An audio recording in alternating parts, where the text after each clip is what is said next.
jirtanitti nageenya Waaqayyoo isiniif haa ta'u jechaa har'aa ergaa tokko qabadhee isiniif dhufe. Innis akkaataa itti macaafa qulqulluutti dubbisnu yookiin akkaataa itti macaafa qulqulluu qo'annu kan ta'u jechuudha. Innis macaafa qulqulluu akkamitti dubbisna? Kakuun haaraan kakuun moofaan akkamitti dubbifamuu qaba? Akkuma isin beektan macaafni qulqulluu kakuu moofaa kakuu haaraadhaaf gaaddiduudha. Wantoonni kakuu moofaa keessatti yookiin macaafa qulqulluu kakuu moofaa keessatti barreeffaman kakuu haaraadhaaf gaaddiduudha jechuudha. Kallattiidhaan kan hiikamu miti. Afur qulqulluun yeroo raajota Musee fa'arraa kaasee yeroo barreessisaa ture wantoota kakuu haaraa keessatti ta'an kan ibsudha jechuudha. Kanaaf akkamitti qo'achuu qabna? Akkamitti dubbisuu qabna? Seera uumamaa kaasnee hanga mul'ataatti akkamitti dubbisuu qabna kan jennu wantoota tokko tokko refer godhee isiniif fideera jechuudha. How to study Bible. Just isinittiin argisiisa yaadasaa tooftaa kanaan yoo dubbistan isin fayyada. Bu'aa gaarii irraa argattu jechuudha. Tooftaa kana yoo fayyadamtan baay'ee irraa buufachuu dandeessu. Macaafa qulqulluu qo'achuun dura maal gochuu qabna? Kadhannaa baay'ee murteessaadha jechuudha. Daawit akkas jedha faarsaa isaa keessatti boqonnaa 119 lakkoofsa 18 irratti dinqiiwwan seera kee keessaa akkan argutti ija koo naaf banii jedha. Kanaaf kan hafuuraa kan ija namaa banu Waaqayyoodha. Wantoota dinqisiisaa seera kee keessatti barreeffaman akkan argutti ija koo naaf banii jedha. Kan nama hubachiisu Waaqayyoodha. Immoo fedhiin keenya baay'ee murteessaadha jechuudha. Kanaaf dursa Waaqayyo akka nu gargaaru kadhannaa gochuun yookiin Waaqayyoon kadhachuun baay'ee murteessaadha jechuudha daqiiqaa murtaa'aadhaaf. Inni lammaffaan maal gochuu qabna? Macaafa qulqulluu dubbifannu kana macaafni qulqulluun akkuma isin beektan hiika gara garaatu jira. Afaanota gara garaan hiikameera. Gosa gara garaa bira qabaachuun baay'ee murteessaadha jechuudha. Kanaaf yeroo dubbisnu yookiin yeroo macaafa qulqulluu qo'annu nootii qabaachuun keenya baay'ee murteessaadha.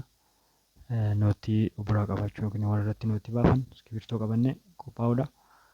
Lammaffaa macaafa qulqulluu gosa gara garaa hiika gara garaa sooftii koppii haa ta'u hardii koppii illee haa ta'u qindeeffachuun baay'ee murteessaadha jechuudha. Itti aansuudhaan tooftaan nuti ittiin dubbisnu inductive method jedhama. Inductive method innis kutaa sadiitti qoodama. Observe, interpret, apply.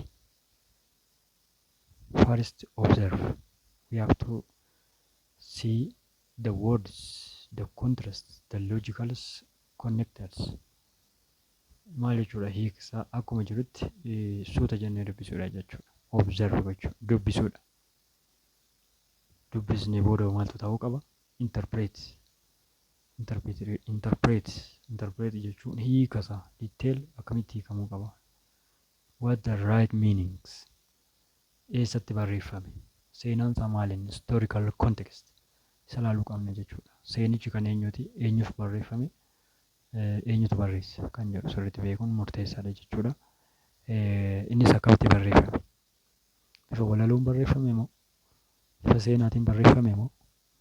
Ergaadhaan barreeffame. Ergaadha yoo jennu fakkeenyaaf Phaawulos ergaawwan garaagaraa barreesseera gara 13 sirriitti hiikasaa tokko tokkoon adda baasudha jechuudha. Seenichi kan eenyuti? Seenaa eenyuuf detail eenyuuf barreeffame kan jedhu sirriitti adda baasnee beekuun barbaachisaadha jechuudha. Inni sadaffaan inductive method keessaa inni sadaffaan apply gochuu jireenya keenya keessatti wal qabsiisnee hafuura qulqulluun kan nu gargaaru yaadni Waaqayyoo akka nu baay'atu ija baay'ee akka godhannutti jireenya keenya keessatti shaakaluudha jechuudha. Kanaaf inductive methodiin kun kutaa sadiitti qoodne innis observe, interpret, apply jireenya keenya keessatti shaakaluudha. Qajeeltowwan macaafni qulqulluun kennan hordofuudha jechuudha. Akka sagalee Waaqayyootti deddeebi'uudha. Daawit akkuma jedhu dubbiin kee miila koo ibsaadha jedha. Dukkana keessatti yeroo haalli nu marsetti yeroo haala ulfaataa keessatti sagalee Waaqayyoo ibsaa nuuf ta'a jechuudha. Nu geggeessa jechuudha. Kanaaf jireenya keenya keessatti shaakaluudha. Kanaaf akkasitti dubbisne jechuudha.